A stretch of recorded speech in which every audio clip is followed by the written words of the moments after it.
everyone, this is Deborah. Today we're going to talk about us older women going out with younger guys, okay? A lot of you think, well, we can't handle it. Oh yeah, we can. We will wear you down. We are going to be honest with you. We're not going to play games because we don't have time. We expect you to act like a gentleman at all times. We don't need you to hold our hands.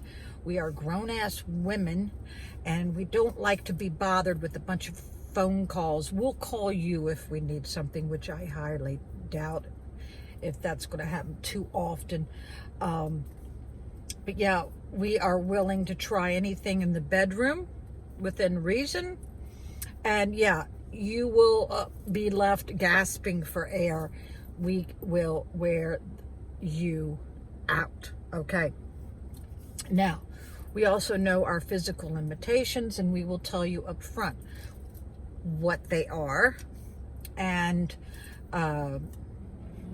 so, yeah, let me tell you what.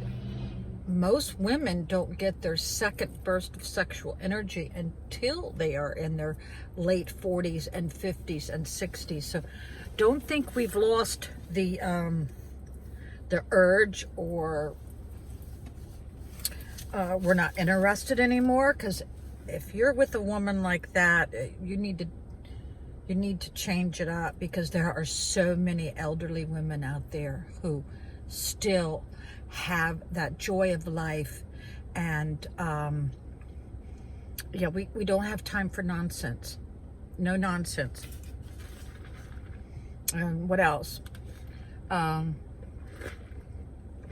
Yeah, we know all the games. We've been played. It's just it's all about having fun. We don't, like I said, we don't have time to play games, people. Yeah, if you want to experience something really wonderful in your life, be with an older woman. You'll be very surprised. You may not be able to walk the next day,